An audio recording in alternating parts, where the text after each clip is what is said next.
Welcome back to the Habit-Based Lifestyle Podcast. I'm your host, Jesse Ewell, and today I have a very special guest. His name is Garrett Salpeter, who is the founder of Nuefit, which is a device called Newbie, an acronym for Neurobioelectric Stimulator. So Garrett, I just want to welcome you on the podcast today. Thank you, Jesse. It's a pleasure to be here. I appreciate you having me on. Yeah, so I've read about your device, and I actually kind of want to go back to how you got into this, and maybe you could take me back to kind of the place where you first started. I know you were in sports growing up. Is this kind of the place where it started, where you were kind of fascinated with, sports and things like that? But where exactly did you start out with this? Yeah, definitely. So as an athlete growing up, I played ice hockey, and I wasn't much of an athlete, but I loved the game. And so I actually became enamored with strength and conditioning and this notion that we are malleable and adaptable, and that we could change and we could improve, and that we could put in work to actually, change ourselves for the better. And I ended up, focusing probably too much on strength, not enough on speed, and it didn't necessarily translate onto the ice. But I really got excited about physiology and what we could do to change physiology.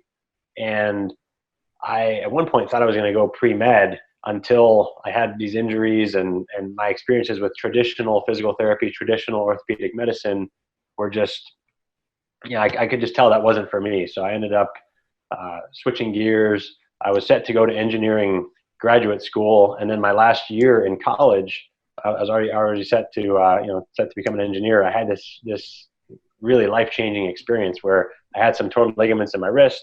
I was supposed to have surgery and be out for 3 months last year of college ice hockey, and I ended up meeting a chiropractic neurologist who showed me functional neurology and how a neurological approach to something that's traditionally thought of as being orthopedic, how that approach actually helped me heal the ligaments without surgery. And I was back in 3 weeks instead of 3 months. It was my first exposure to direct current technology, using more primitive versions of what we're using now. And having this experience was just like a eureka moment. I felt like I had finally found potentially an area where I could take this passion that I had, but didn't really know how or where to apply it, or even if I would ever be able to. And so I ended up doing some apprenticing with that doctor. And as I was finishing engineering school, I made arrangements to open up. So about 11 years ago, here in Austin, Texas, had 150 square feet in the back of a different chiropractic office. Started doing this using earlier versions of the technology and these methods that I had learned from functional neurology, and kept learning from other mentors, and actually went back to graduate school in neuroscience. And then, as the methods were evolving, eventually the limiting factor became the technology itself. And so I was waiting for other people to come out with different things. I never thought in my wildest dreams I'd have a machine of my own or anything like that. But eventually, I just saw all these challenges and opportunities and said, you know what, I'm going to do it myself. And ended up working with some electrical engineers, and after a couple of years of work, came out with the Newbie. Okay, so let's kind of back up and go to functional neurology. Can you explain a little bit to our listeners what exactly that is? Yes, absolutely. And that's really the foundation of all of this, and why we call our business Nuefit. We just try to put the neurology right in the name. And functional neurology describes how different inputs or different interventions or treatments or techniques, how they create neurological signals that influence and change the function of the nervous system. And so thinking of the nervous system as a feedback loop, if you can make good inputs, you have a chance to change outputs for the better. And there's some cool examples of this, like for instance, we'll do a treatment with somebody, and say they can squat 225 pounds in the beginning of the treatment. And then at the end of the treatment, after 20 minutes, now they can squat 285 pounds. And you think about that and you think, well, normally to gain that much strength, you'd have to go through a 12-week periodized strength program or something, something like that. But here, it was an impossibly short period of time for those strength gains to happen in that typical way that we think about gaining strength. And so the difference is changing the function of the nervous system, this functional neurology approach, where we know, again, because it was such a short period of time, we know that person was already capable of squatting that heavier weight, that 285. They just couldn't figure out the neurological commands to do it, or more likely, their brain wouldn't let them do it. It was limiting their output as a protective mechanism, because the brain is trying to prioritize survival, trying to prevent us from getting hurt. And it cares much more about us living to see tomorrow than it cares about us squatting an additional 50 or 60 pounds. And so making changes in the nervous system can allow us to tap into that potential that's already there, just lying dormant. And then once we've tapped into that, then we want to go about things in the more usual way, where we think about longer term training and different things like that. But functional neurology is about tapping into those untapped resources. Okay. So neurology, if you're a listener, has to do with the brain. And it's kind of like that's your, let's just say, computer system. And it's sending out signals, telling things to fire, and like what you're saying is your machine is almost like a wiring to get your brain to fire to produce or to increase performance or to improve performance, whether it's from a recovery perspective or just someone getting that much better. Is that maybe a way to say that? Or yeah, that's a fabulous way to say it. And I think sometimes the metaphor of hardware and software is helpful. If the computer is your physical structures of the body, the bones, the muscles, the connective tissues, and then the software is the neurological impulses that command those muscles to move the bones and are what trigger the underlying performance or lack thereof, and control so many aspects of what those structures are able to do. Yeah, amazing. And so, I go to a chiropractor regularly. I've been to several different types. There's some I know that kind of work off the brain and do a lot of like testing that way. And then there's some that are maybe a little more traditional that seem to just kind of do adjustments and some light testing and things like that. But what I'm really hearing you say is like you created something that may have been a way ahead of a lot of other recovery protocols and stuff like that out there, because there has been electric stimulators for a long time. I can even remember them back in high school, but you've created something very specific to work off this, correct? Your machine?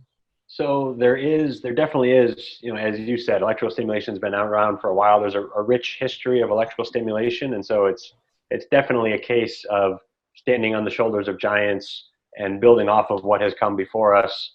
And, so there is definitely some acknowledgement for that and everything that's come before us. One of the biggest differences and biggest steps forward is the way that this particular technology is able to harness the power of direct current as opposed to alternating current.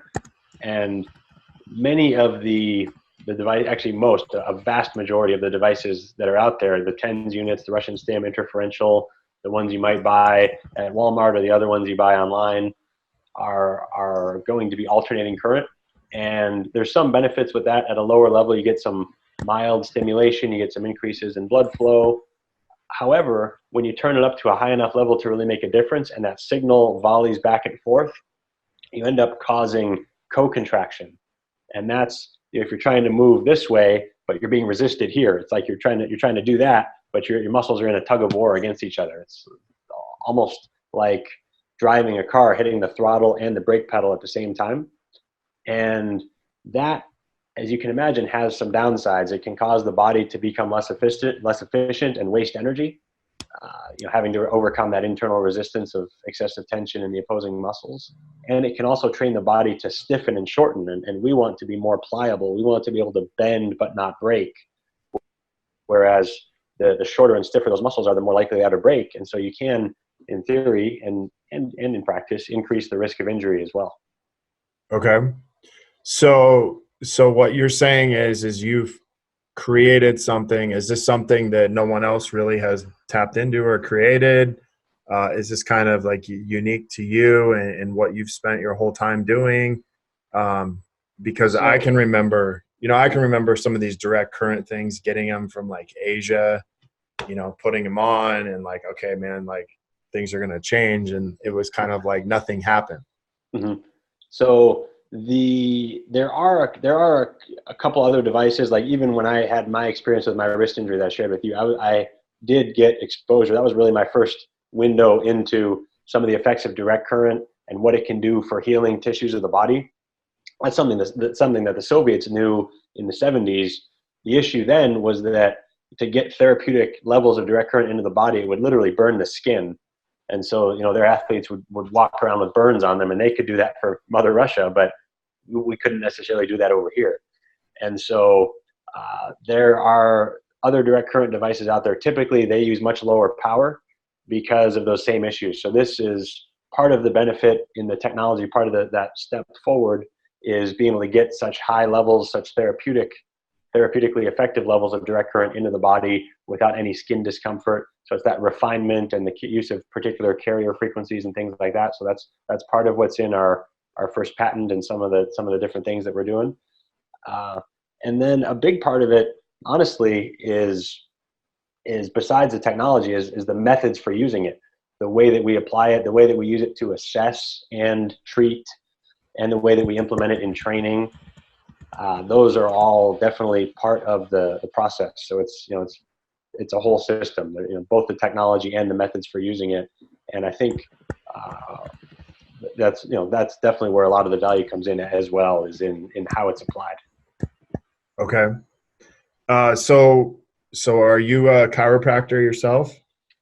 So my formal background is physics, engineering, and then I was in a PhD neuroscience program. I ended up taking a leave of absence in order to launch the newbie. So Okay. that's my education, and now I have been working in different medical offices, and over the last many years have developed different treatment strategies and methods. And so now I'm training other people. So training physical therapists, chiropractors, athletic trainers, some other fitness trainers, some other medical people, in how to use these and apply them in their practices and in their businesses. So basically, you're taking your system and you're implementing that into a training protocol, recovery protocol. I'm guessing you probably have kind of two types of clients you're going to work with. One who's maybe recovering from injury and one who just wants to excel, or is it all kind of start out as recovery and then you go into kind of the next level after that once they're back to kind of that baseline?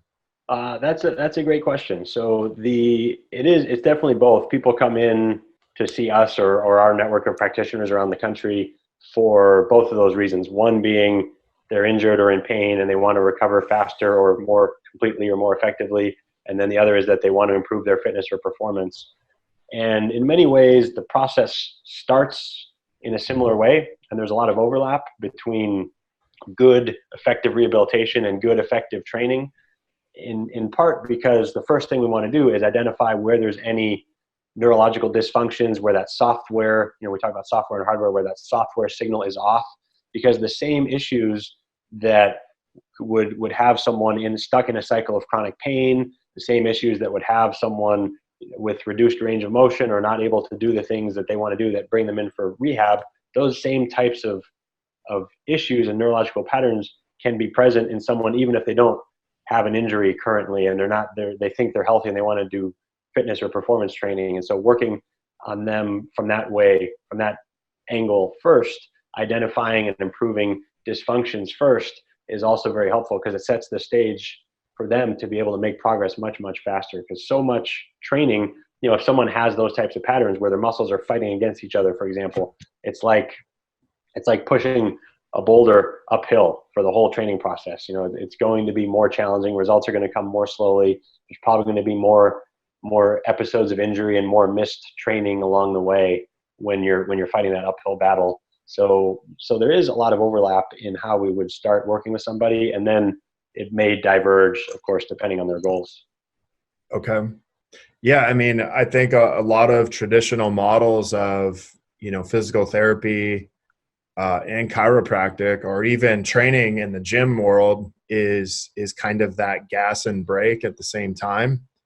And so the movement, or at least, moving forward, seems to be very difficult. And I think, what I'm hearing you say is you've kind of created a way that's like, hey, uh, we're going to make sure we're pressing on the gas and not the brake at the same time. And we're moving forward instead of, kind of like revving the engine, as loud as it can go, but we're only going to move, like an inch forward at a time.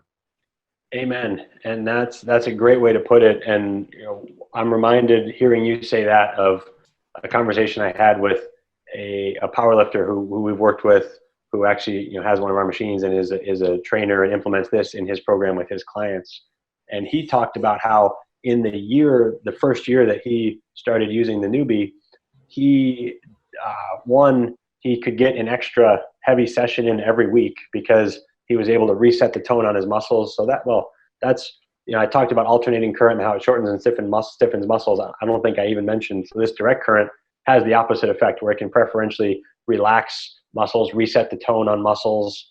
And so he was talking about how that the ability of this machine and this approach to help him recover allowed him to get an extra heavy training session in each week. And it allowed him to no longer have to do his deload weeks every 4 weeks or so. And so he was able to get that much extra volume of training in that first year, and made even more progress, and ended up winning some meets that were, higher profile in the powerlifting world. And, it made a big impact for him because he was just able to keep moving forward at a faster rate. Yeah, that's amazing, man. It's fascinating to understand the difference of the two, but it's also fascinating to, talk about kind of the science and just what you're capable of when everything is working together the way it's supposed to work. Amen. Yeah. And so how do you actually tap into see what's working or not working? Is that part of your system that you have, is you're able to actually pinpoint, hey, here's what's, misfiring or maybe, not working. And then how do you tap into that? Exactly. That's a big part of it. And it's a similar approach to, you're talking about different chiropractic methods, and other professions. Many physical therapists do similar. You're talking about your experience with a chiropractor who's doing a lot of tests, looking at the output of different areas to get insights into how the brain is working. And what we're attempting to do is to take some of that, not all of it, but some of that, and put it into a process that one can do with this device. So it's a little more, reproducible, a little less dependent on the individual's background or things like that. And it allows us to do, because of the direct current, the unique effects that it has on the nervous system, it allows us to go through a process where we can do exactly as you said. We can actually scan around on the body and pinpoint where some of these problems are. And in order to do that, we have to go back to the part where we talked about how the brain's number one priority is survival, and the brain is constantly limiting us. It's telling us to do less, to conserve energy, to not move too fast, not lift too much weight, don't contract too hard, because our brains don't want us to get injured. They're afraid that if we do too much, whatever that is, that we will injure ourselves and we'll be left lying around and we'll get eaten by a tiger. That's the primitive brain, right? And the way that works is that means that the brain actively governs or inhibits or reduces output in certain areas of the body. And so basically what we do is we scan around all the areas of the body, and based on how the body responds, we can tell where the brain is imposing those patterns. And so it's as simple as scanning around with an electrode from our device, and then where there's a perceived threat from the brain, where we're sending the signal as if we're actually loading that area. It's like you're challenging this muscle or that muscle or that muscle. And wherever the brain thinks that the body is up to the challenge, it doesn't have to react or respond. It just says, okay, that's just Jesse being Jesse. And then wherever that area has not been working well in the recent past, or where the brain is imposing one of these patterns, it's going to fight against that and it'll have a different response. And so based on that response, we can tell where some of these underlying issues are. And then we know where we want to stimulate that person. And we can use the same device both for the assessment and for the subsequent treatment. Okay. So what's one thing you're noticing now more and more? Is it different today?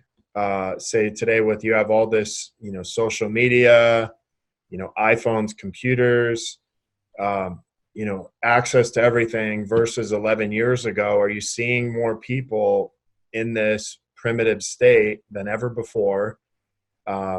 Versus where you kind of were 11 years ago, or like what's kind of that for you?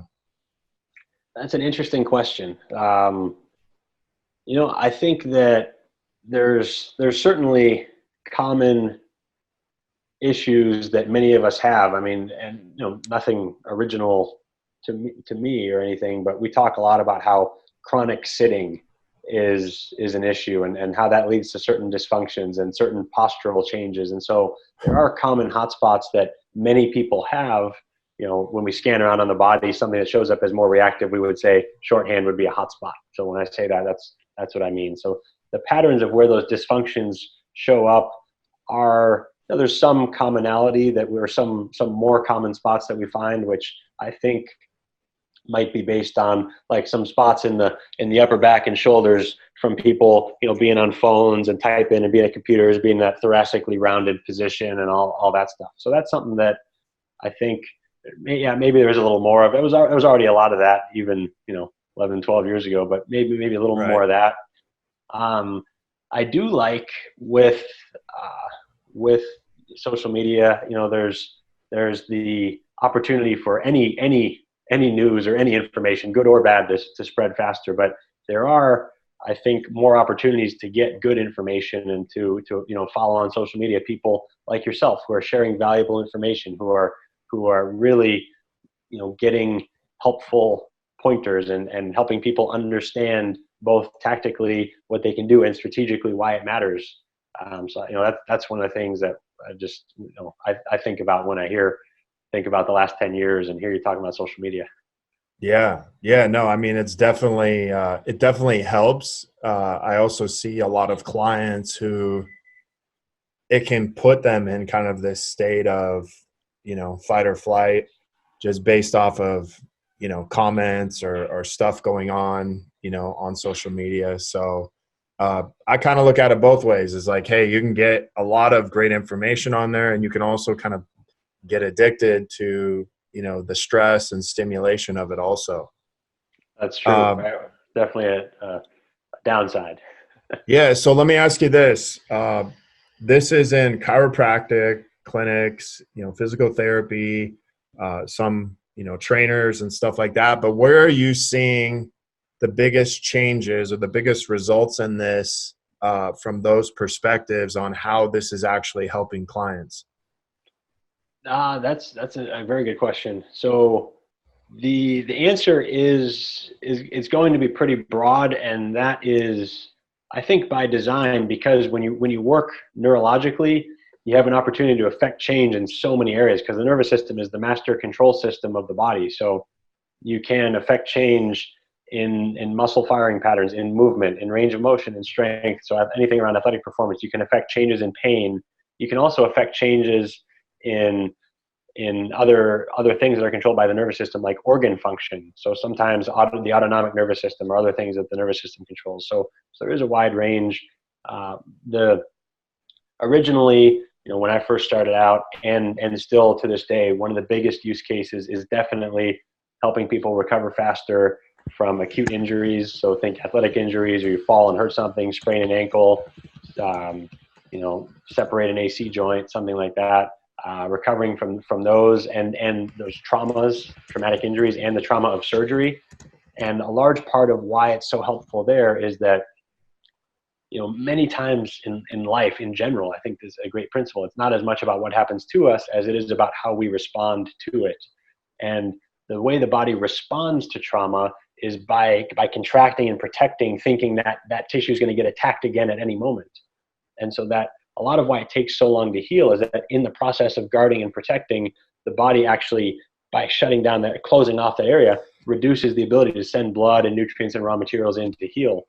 And so being able to change that pattern, reset that, so you can take that guarding and relax and reset the tone on those tissues, really allows, it gets the impediments out of the way and allows the body to heal at a natural rate, which is often much, much faster than anyone would think.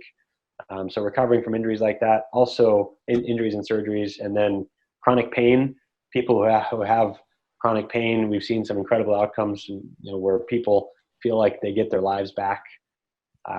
And then because it is such a neurological approach, we have in the last couple of years started working with people with what we more typically think of as neurological challenges, like spinal cord injuries, brain injuries, MS.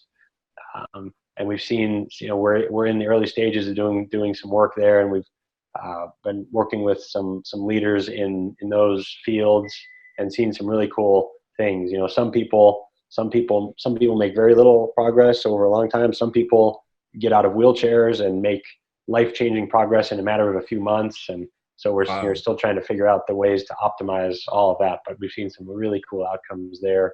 And then also in the fitness and performance world, by optimizing movement patterns, by using technology to enhance muscle recruitment and get the similar benefits, many of the same benefits of lifting heavy, but without having to necessarily load up nearly as much weight on the spine to do squats, or as much on the shoulders to do bench press, or different things like that, to still get some of those benefits by using the technology like this to enhance the recruitment of muscles. Okay. So let me ask you this. If I'm working with you as a client, are you training a pattern of movement?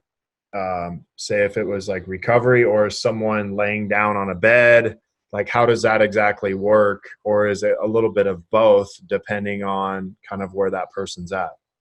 So whenever we can, we will be doing movement. So for most people that we or our practitioners are working with, they will be doing movement. So it could be everything from my knee hurts when I'm walking, so we'll be walking and lunging and different things.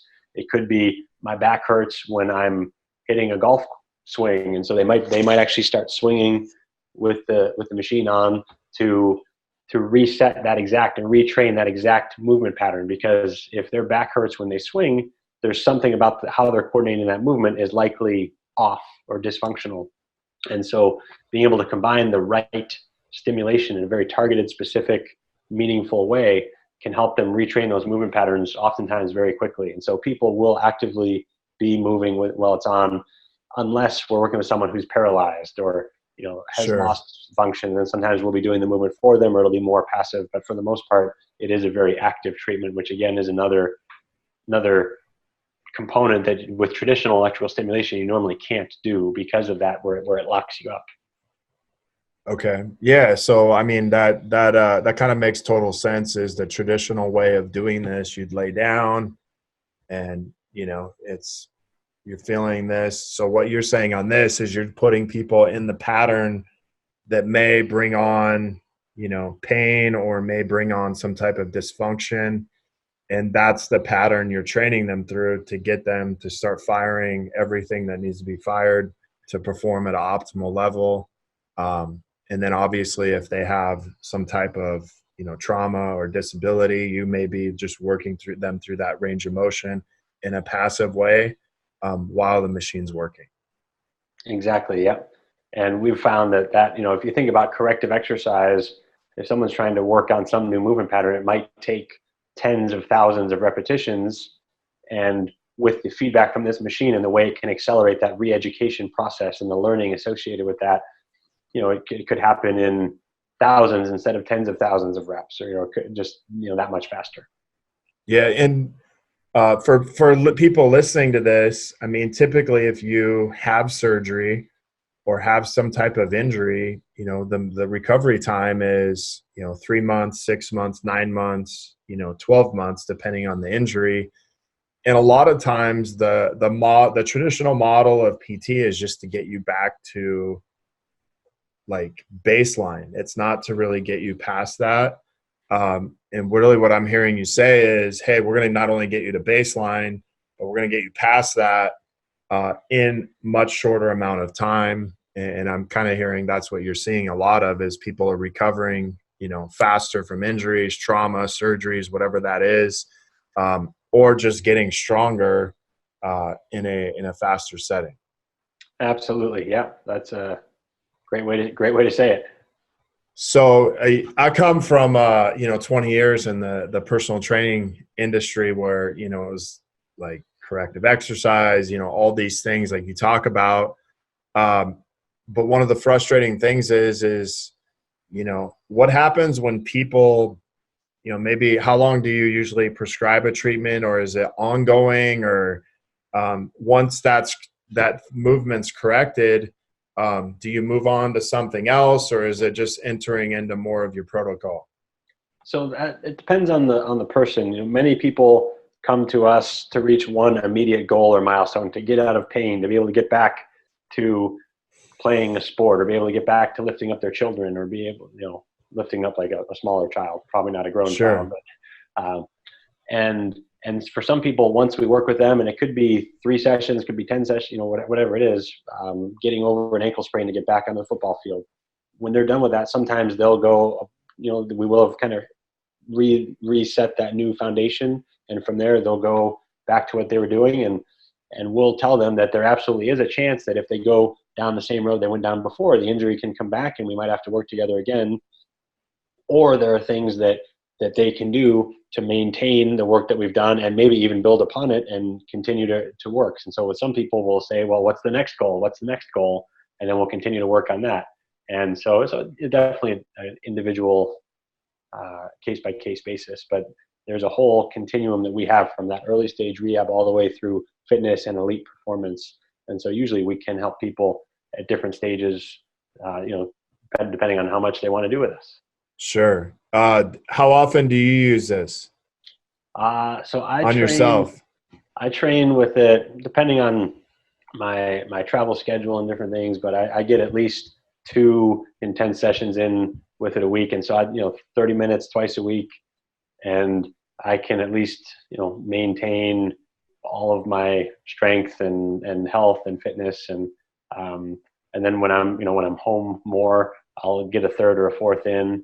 And I really like it because for me, now I'm no longer, I'm not a college athlete, or so, now I'm more of a busy working person. And so for me, I really like the time efficiency, where in that 30-minute session, I can simultaneously work on strength, on joint mobility and health and movement optimization. I can work on my endurance and get my metabolic rate going, and get that mental push where I'm having to challenge myself as well. So I really like being able to do all of that at once.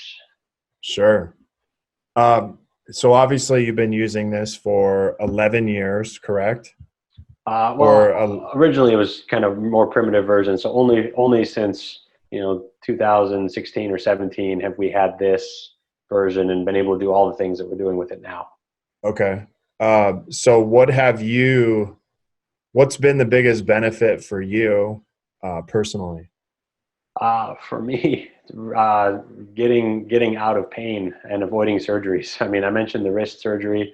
I also have been able to avoid surgeries on my back and hip from injuries that I had back that were just really chronic and were bothering me from my ice hockey days.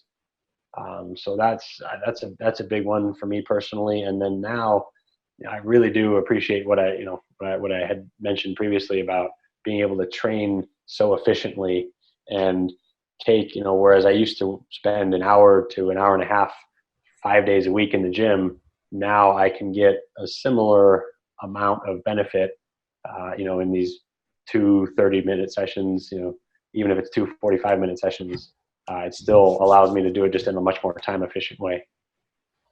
That's awesome, man. So if someone's listening to this and maybe they're somewhat in pain, what would you recommend, or maybe someone who's had some injuries, what would you recommend for them to maybe start doing as to find out more about you and what your team's doing?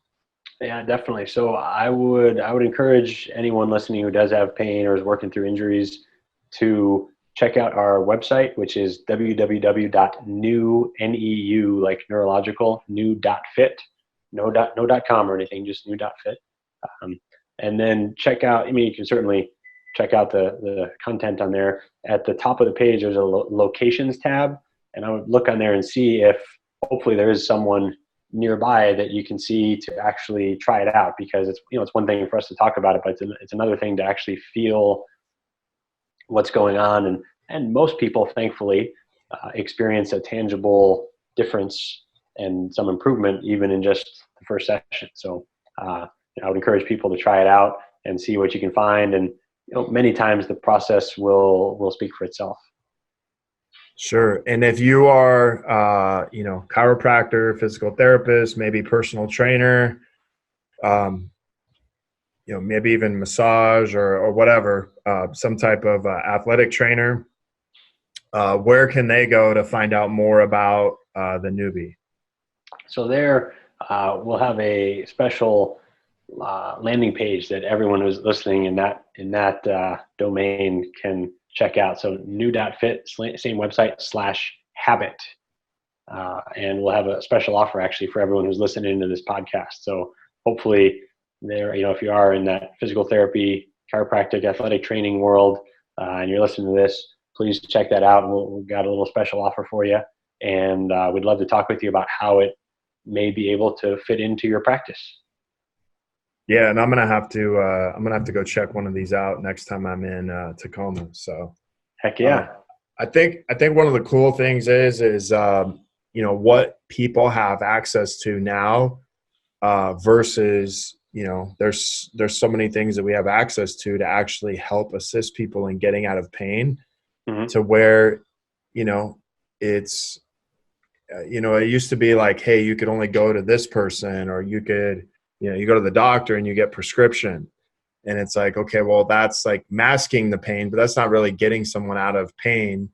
And I think what's cool is you've created a way for people to get out of pain that doesn't require prescription, medication. It doesn't require them to, you've just made it accessible, which is really cool. And I think it's, for me, it's like, to see people passionate about what they're doing, and to take, hey, you had this issue, and to actually find, you're like, hey, I found a way to heal from this without having to have surgery. And I actually found a way to help other people heal from pain or injuries or traumas, is super powerful to hear that and see that. So I just want to congratulate you on that.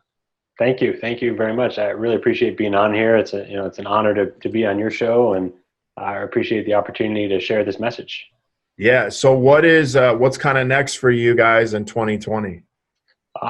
So we are definitely focused on spreading this message more and more, and finding more like-minded therapists, doctors, practitioners who care like we do, care about the results and the outcomes that they get with their patients and their clients, and sharing with them what this can do. And so for me, running our certification program and training more and more practitioners is really a huge priority for me.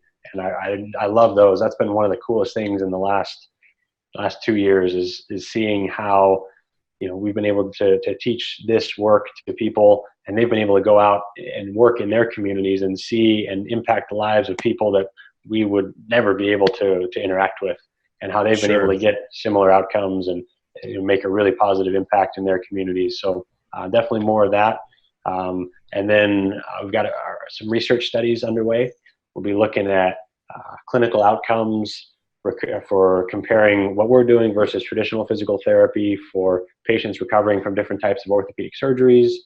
We'll be looking at what's happening in the body physiologically, some of the mechanisms of action for how it helps build muscle and change the dynamics of what's going on in muscles and the surrounding environment after a session on the machine.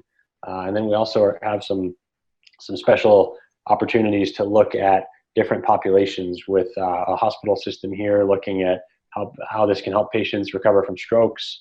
And then with another group elsewhere in the country, doing some work on MS patients.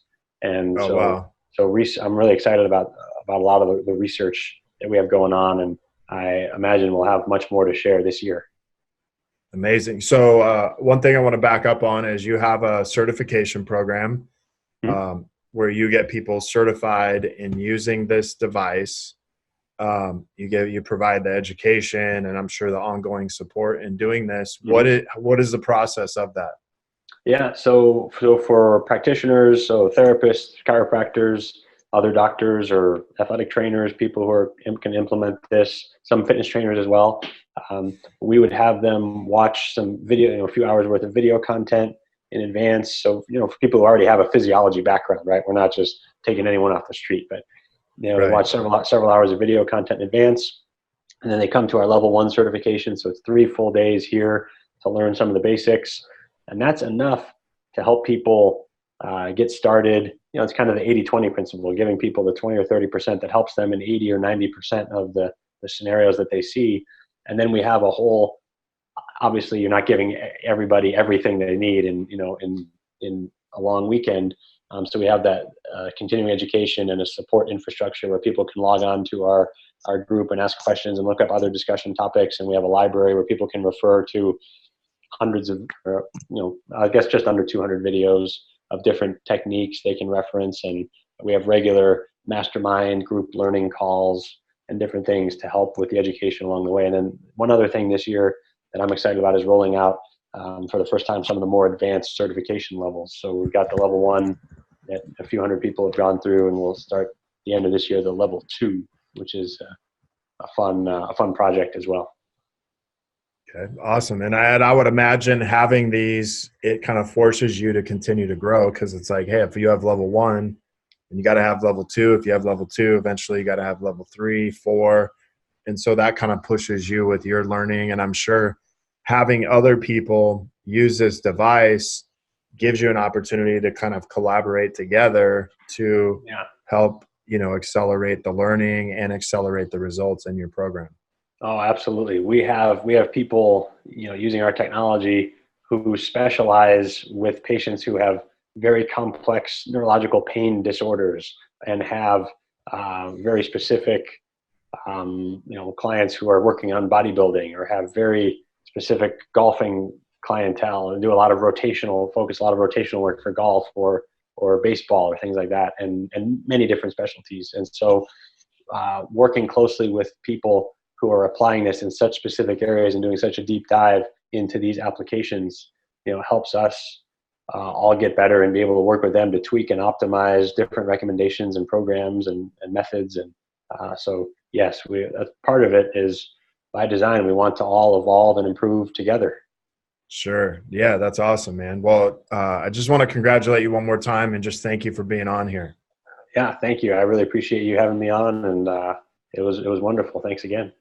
Yeah, you're welcome. If you guys are looking to connect further with a group of like-minded people, join myself and so many others in the Habit-Based Lifestyle Secrets group on Facebook, where I will be dropping daily habits to help you live to your full potential. If you want to be one of our next case studies and begin living this habit-based lifestyle, feel free to reach out to me, Jesse, at habitbasedlifestyle.com. Until next episode, have a great day.